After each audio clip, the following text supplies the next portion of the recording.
Well, I am on my way to Ontario from the Meadows well, the rain has stopped. It was pouring rain a minute ago. You guys, if you tuned in to watch 3 Point Blue Chip, you saw the biblical weather that we got just before the last race. It rained very, very hard for about 10 minutes, maybe 15. The track wasn't too bad in the last race. Now, a lot went on today, and I've had a conversation with a number of clients about today, and listen, I can make some great excuses, but it was just a clinic of poor driving by me today. And the reason I'm saying that is when I look at how I got beat, when you come out of the 2-hole and don't go by the horse you come out of the 2-hole behind in the last quarter of a mile, you look like an idiot. And the only thing worse than doing it once is doing it again like an hour later. And it is a very frustrating experience, if you're one of my partners on 3 Point Blue Chip. Not so much Manhattan Money. We'll get to him in a minute. I did do it with Manhattan Money, but I don't think we were going to be better than third regardless. And I guess if I'm going to make an excuse to make myself feel better, a lot was gleaned from moving out of the 2-hole with Manhattan Money. I guess we can talk about him for a minute, and then I'll get to the other stupidity. By moving him out of the 2-hole, I was reminded of he can be a little cowardly sometimes, right? Beat up on a bunch of rookies, and now there's a bit of softer class last week, and then come into a class today that had a couple of horses that raced against Memento Mori last week, and there is a wide berth between Manhattan Money and Memento Mori. So last week I warmed up Manhattan Money hard, and he's got a stake race coming up next week. The Stallion Series is next week, so I felt he raced very well the way we had him hung up. There was no need to really stir him up a lot.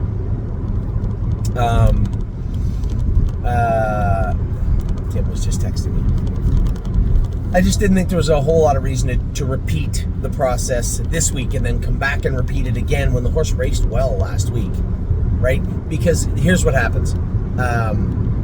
You warm him up hard last week, he races hard. You warm him up hard this week, you race him hard again, potentially. You warm him up, maybe it's hot next week. You warm him up again hard because it's worked the last 2 weeks, and then you go out and race him hard, and all of a sudden he doesn't race good, you scope him and he bled. So I was thinking long term by not warming the horse up twice. What happened was he got a little pacey going to the gate, and he emptied out the whole race. Now, the one thing about him is he's a big horse, and he does empty out in the warm-ups. So maybe his level of minor discomfort, I suspect, in the first part of the race played a role. As we're going up to the gate, he emptied out at the quarter pole. He did again coming to the 3/8. Now I'm sitting behind Dave Palone. Now this is what you didn't know as the race started. You guys may have noticed as we were going to the gate there was a short delay, and you might have saw me pick something up. Well, Dave Palone's head pole broke. He didn't see it. I yelled at him going by, and I don't even know that he heard me say it. But as I went back, I brought the half of the head pole that attached to the horse's head halter back to the paddock. I gave it to whoever was there, and I just assumed that Dave Palone was going to come back and get his head pole. He didn't. He just took it off. So now he went from having a big head pole on the inside to no head pole. We go out of there. I'm happy to catch the gate because Manhattan Money was really pacey going up to the gate. Once you get him up into that top gear, you're usually safe. I go out of there. I land down in the 2-hole behind him. Ronnie, the horse on paper, was kind of the horse to beat. Here was the horse that raced against Memento Mori last week, made over 100,000 last year as a 2-year-old. Second start back as a 3-year-old. I'm thinking that's the horse to beat. The horse on the front was the horse that Aaron put on the front last week, and Memento Mori inhaled him in the last turn. But as I said, quite a difference between the two horses. As we start down the backstretch, I notice that in the first turn, Dave's horse is running in. Remember, he had never had pull on. At the half, he's running in again. I'm thinking he can comfortably trot 57. 3/4 up, 127 or thereabouts. I'm thinking he's going to really get tuckered out in the last turn. Manhattan Money actually trots the turns pretty good for a big horse. I'm going to get him moving right now. I moved him out of the hole right in front of Ronnie, and I believe Ronnie probably fished me out. I moved him out, and I thought when I moved him it was the right move. I said, Ronnie's horse doesn't feel like he has a ton of steam behind me. It's hard to tell, but just from what I can feel behind me, usually Ronnie would come with a big rush down the backstretch, clear, and drive off. He's waiting. He's trying to get me out. I come out. I'm thinking in my head, I'm going to head Dave at the head of the lane. All I got to do is hold off Ronnie. I think I can do it. Instead, I never got around Dave. Barely got to his saddle pad. Now, the one thing I did notice about Manhattan Money was it felt a little bit off left front today. On the left line, coming out of the last turn, finished up in the 4-wide path, 5-wide path. Now, he did drift a little bit last week, but I didn't feel him sore. And I'm not saying like broken bone, need to address this, just minor management. He's a gigantic international money. If I was to guess and put the smart money down on him, I'd say his knees probably need to be done, and we'll get them done. But the biggest takeaway, and one that I have to remember, is he doesn't really got the eye of the tiger. Never did. It hasn't appeared. You need to drive him accordingly. Stay home. Stay in the 2-hole. Now, as it turns out in that particular race, I'm pretty sure they both beat me anyway, and I'm third. But nevertheless, still look pretty dumb. At that point in the day, I feel like an idiot now. Not so much of an idiot that I didn't do it again. So at the very minimum, twice as much of an idiot after the races I felt as I did in that particular race. Now, rewind to the start of the card. And I'm going to bounce around a little bit today. In telling you, you know what? No, I'm going to rewind right to the start of the day. I had a great day to start with. Speaking of Memento Mori, he trained absolutely fantastic this morning. Best I felt him in his life. I now take it for granted, I didn't drive him much as a 2-year-old, so that's a little bit of a silly statement. But since he's trained down, qualified, schooled, and raced, today was the most confident I felt him. I trained him at 59, last half at 57, never so much as spoke to him. He was very, very good today. So, very happy. I gotta be careful with my confidence. I was a little too overconfident. Did that play a role in the bad drive today? Possibly. I jogged all the horses I wanted to jog this morning. Isaac Penn, I jogged her, I jogged Neuromancer, ended up training Neuromancer actually. And I have to set out, I didn't want to tell any of the caretakers it's supposed to rain tomorrow, but I told them they were all training tomorrow. All training slow miles at 2:35. What we'll do on a day like tomorrow is we get closer to the races. We don't really need sets for a slow training day. Every horse trains at 2:35 tomorrow. Now, as it turns out, I'm going to be completely honest, I can't believe it. I looked at the weather. Now it changes like every 15 seconds at Northfield. They are calling for rain from right now, through till Monday morning, 10 a.m. If you go on the weather app, if you ever do that, and you look at the hourly predictions, right, there's your gaps they get over. Every hour block between now and Monday morning, 10 a.m. shows rain. Every one. So there's supposed to be a lot of rain coming. I don't know if it will or it won't, but it's supposed to.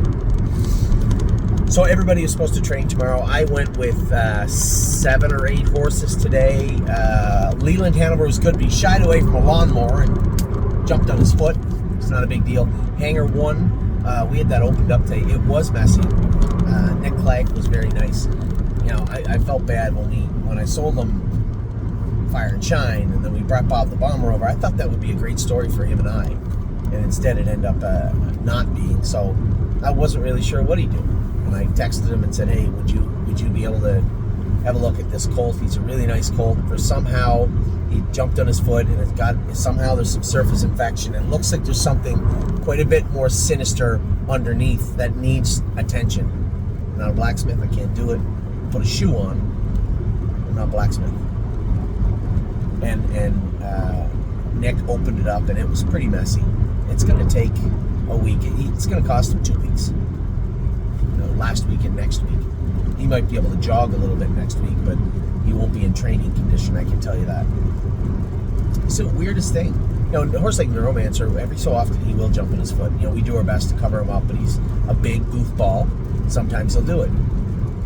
But I don't know where this one just kind of came out of left field on Hanger 1. Anyway, it'll be cleaned up. He was fine. I was very grateful that Nick did that. And very happy that he did it. So I'm just trying to think of the other horses I went with here. I guess I could just easily go like this. Let me see. I went with no pacers this morning, I don't believe. I went with Neuromancer. He was very good. I watched Megan's Lucky Day jog. She looked very good. Jog good also. I was going to almost train in New York today, and I said, you know what, just go easy. The horse is trotting good. You're not going to make him better by just drilling him into the ground. He's not a big horse. So I think we'll focus. Maybe I'll go a little bit with him Monday just to make sure he's in the right frame of mind. I did look, and Wednesday's weather's supposed to be good. Might be a good day for videoing. We got a stern training mile into them, back them up a couple of seconds on Wednesday and give you guys a little look for yourselves. That's the plan.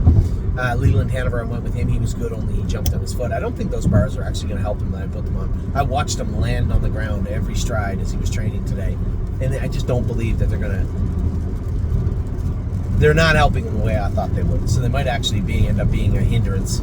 So I suspect over the next couple of weeks we'll pull those bars off. At the very least, I think we have the wrong bars on him. I think he should have a window bar. He's a little pigeon-toed, and he lands hard on the inside of his foot. I think if we had a window bar on him, it would help him. But I didn't want to go to having 2-3 shoeings in a month. I suspect we can put that window bar on, no problem. But I don't even know if he needs it. We'll see. He wasn't bad today. The horse was very good. I watched Captain Doolittle job. The horse is looking better. You know, he might be one of our horses where you see him come forward when the gate comes out. He's got the breeding to do it. He clearly has the right attitude. So we'll see. I went with Pretty Eyes and Lies. She was very good. A lot better. I was worried, right? She stands off after that big training mile the other day. Would she be a little sore on her knees? I really thought she would be, and she was not. She was very, very good.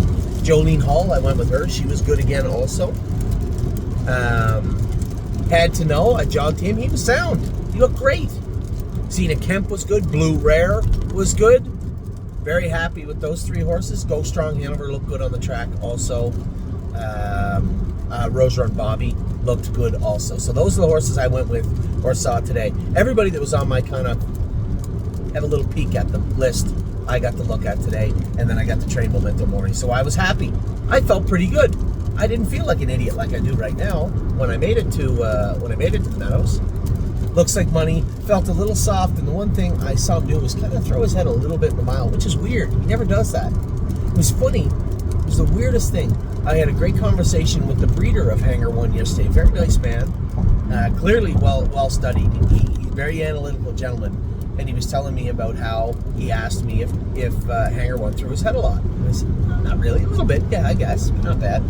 He said that, he was reading up on it. A lot of the horses that do that, it's from an electrolyte imbalance. You know, it can lead to a number of things. Obviously, the thumps are one of the more mild ones, and if it goes untreated or undiagnosed or, untreated, I guess, it can lead to AFib, right? We saw that with Spitfire overseas as a 3-year-old. We saw it with the other colt this winter. All is good. We saw it with Patrick. Was the first one I think I ever saw in our barn. And these all are electrolyte issues. Obviously, Patrick's a Lasix horse, so a little trickier situation. We were able to take Spitfire off of Lasix and keep him off Lasix, so it was easier to treat. Admiral Dio was a horse. Again, you just need to be a little more protective of how you treat them. Know that it's an issue. And it's never been an issue with Looks Like Money, but it was so weird. Tim messaged me. I was in the kitchen. Tim said the vet was in to scope a couple of horses, said that she thought that Looks Like Money had the thumps a little bit. And immediately, for whatever reason, I circled back to our conversation yesterday, thought about it, and said, going into the first turn, it looks like Money threw his head a little bit, which I thought was weird. I didn't really know why he did it. I don't know if that was the only time that he did it, but it was that time. And sure enough, he had a touch of the thumps, a little bit. Nothing major, nothing that a potassium jump, calcium, or it wouldn't help, wouldn't hurt. It was an easy fix. But it's nice to know. That's what there's a horse that I can't say that he did it in the race. I don't know when he did it, because he was okay. I just felt with the trip he had, again, if I had been on him hard in the last turn, he probably would have won. I think he would have won. if you watch, I don't kick the earplugs out until Ronnie's coming to my saddle pad, my wheel. I think I was a little too conservative with Looks Like Money today. Now, as far as the thumps go, if that played any role in the race at all, well, it'll be back to normal next week, because that's an easy fix. Then I come out with Spitfire. I'm a little shelled because I've already driven Manhattan Money bad. A little mad at myself over that. It feels stupid, right? Looks Like Money, I felt I should have won. Maybe I was a little, as I said, too conservative with him. Come out with Spitfire. Got away good. Got away third. I didn't want a quarter pole. No, those are, I told you guys, he should win this week. The horse that Guido D that was third, solid open trotter. Winning 51 or 52 at the Meadows last year. First start back, still a good horse. And the horse in the 2-hole I'm not super familiar with, but I know he was 5th in the Open last week or the week before at Northfield and has done really well of late. Legit nice horse. In fact, picked to beat Spitfire in the morning line, I believe. And went away the favorite. Spitfire trotted good, looked good. He actually did touch his knee today. Never seen him do it in Pennsylvania. Oh, it's an easy fix. Cool it down. It's nothing major. Cool it down. Put knee boots on him and that's it. But he was trotting great today. As confident as I've seen him in a while. I just knew when I moved him, I thought I had Brady beat. I didn't really know if Aaron could beat me, but I had flashbacks of him making that break in the turn when the hobbles were loose the first day a long time ago, maybe first of the year, again at Miami Valley coming out of the last turn. And I'd said to myself, Anthony, you don't want to put this horse on the run. Just coast up, take the lead, win the race. Now, if I drop the hammer on him when I come, I kick the earplugs out and I growl at him. I hit him a swat when I'm coming with him. I clear Brady Brown coming out of the turn as sure as I'm a foot tall, and Aaron never catches me. So again, caught being a little too conservative with Spitfire. Takeaway from that race is, I love his shoeing, I love the equipment, I love everything about him, but he is going to have to wear knee boots, I guess. No damage done. We're not talking about anything serious. And then we get an absolute biblical rainstorm after the second last race. And I'm thinking, 3-point blue chip should win. The rail horse, a good horse. I know that Mike's going to go out of there with the funk. Ronnie's horse is bet down, but I don't. She's an okay little horse. I don't think she's a killer. I get away in the 2-hole, but usually 3 points raging. Now remember, we've had a delay in the races. The track surface has dramatically changed. One might say a little unstable. Although he didn't get out of gear like he did 3 starts back, he was into himself a little bit more today. Slipping probably with the mud. So we get to the first turn, I had no problem. There was never an anxious moment where he was going to run. But I could feel a couple of times a mile he'd run in just a hair. You'd feel him catch himself. He does have some swelling in that left hind. It is going to be there probably forever. This all bone. This isn't soft tissue or anything like that. There's no concerns in that regard. It's right on the cannon bone, on the inside of the cannon bone. So, I get away in the 2-hole, and keep in mind, everybody's just thrown on their mud gear, so to speak. We just want to get the races over with. Go right to the gate. Mike's letting the funk roll. I look over, 56-1. I'm like, okay, sure I could beat him. I don't love Ronnie's horse. Where is Brian Zent? That's the horse to beat. I look over my shoulder halfway down the backstretch.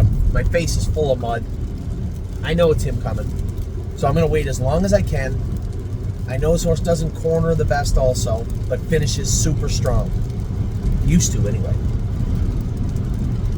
Pop out of the 2-hole thinking I'm gone. I get to Mike's throat latch, and 3-point does hang out a little bit. Again, we went 54-3 in the mud. The Open went 54 flat. But he did feel like he hung out just a little bit. And sure enough, Brian came and beat both of us.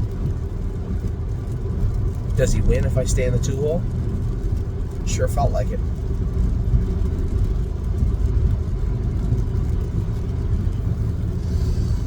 That's the worst move. Coming out of the 2-hole, because if it backfires the way it did twice today, it's tough to feel more stupid than that.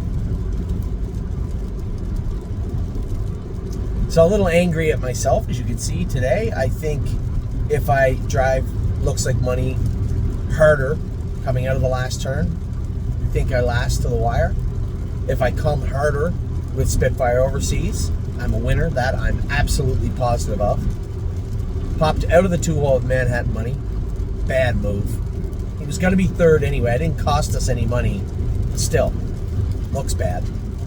And then 3 Point Blue Chip just doubled down on the stupidity, popping him out of the 2-hole in the last turn. So not my best day. I thought we were sitting on 4 winners. As I picked up the card, it was pretty clear that Manhattan Money was not going to win.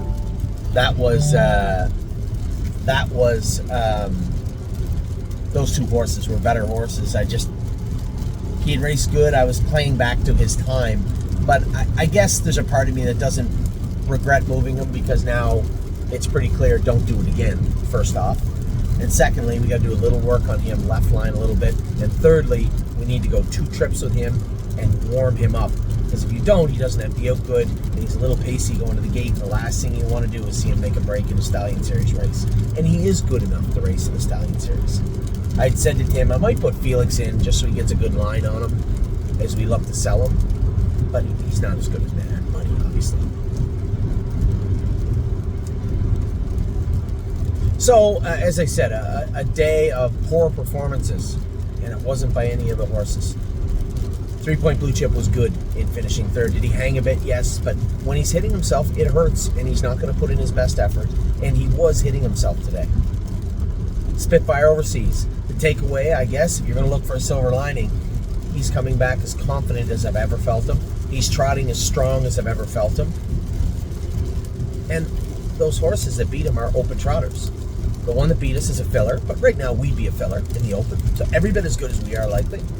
And Guido D, that was third, first start back, is a legit open trotter when he's on his game. So take nothing away from the performance itself. I guess the good part of it is horse felt great, looked great. I just needed to drop the hammer just a step earlier on him. Manhattan Money, as I said, talked with him, and Looks Like Money. Well, there's no denying it. It was a veterinarian that said it. He had a touch of the thumps. Did he have it in the mile? Geez, after watching him, I couldn't understand what he was doing with his mouth throwing his head. And I don't understand the correlation between that and electrolyte imbalances. But that was unsolicited 24 hours before from the gentleman that said he's read multiple studies, I think he said it in the UK, that said that there is a direct correlation between horses that are doing that and an electrolyte imbalance. And we can fix that. Just needs to get a potassium jug a little closer to the race. Probably doesn't get one right now, so he does need one. I can tell you one thing. If he comes out swinging next week, you can be sure his last 2 starts, it's been bothering him a little bit. So that was a look at today. I guess the overall body of work, I'm to blame for the most part, but the horses didn't do bad. Second beat, a quarter of a length, a half a length for Looks Like Money in the open at 54. Manhattan Money was third to 2 horses that are better than him. Spitfire Overseas would beat by an open trotter. Just beat at the wire. And 3 Point Blue Chip, a good third behind a horse that is going to be a tough customer here for him for a while, and a horse he probably should have beat. But he was not as smooth gated today. Was it the track? I want to believe so. Now, in just an hour, we have Chicago Hall. Gaslight Hall is coming up shortly after that. Foxy, Seaside. All the horses are going to race before I get home. Chicago, Gaslight, Foxy, Tech Song, Soprano, and Resolve Indeed will all be raced before I get back to Ontario. My arrival should be around 10:30, I believe, tonight. It wasn't a bad day. You leave feeling dumb, right? Feeling like you made a mistake, and that's racing. What are you going to do? Happens to everybody. Everybody. Just turn the page and move on. Doesn't change much. 3 Point fits in the class again, as does Spitfire Overseas, as does Looks Like Money. The only problem with Looks Like Money is 3 of the horses in the open today are dropping out of the open. There likely won't be an open next week, but the good news is Scioto is up and running next week, so you will likely see Looks Like Money at Scioto Downs next week, whenever they write the open. And Manhattan Money, Arrowhead, Hanover, and likely a little Felix are going to be in the Sire Steak and the Stallion series. I don't have to tell you which will be in which next week. So I'll turn the page shortly and get over it. It is what it is. Certainly wasn't from a lack of trying. Just pulled my pants down just a hair early. Shouldn't have done that. That happens. Hopefully our Ontario horses can bail me out tonight. Take care. We'll talk to you soon. I'm looking to do that Wednesday video for the baby, so I'll reach out to Curtis and Steve, see if we can get that on the books for Wednesday. I will talk to you all tomorrow. We have training at Mohawk. Lots going on tomorrow. I'll keep you updated as things happen. Take care.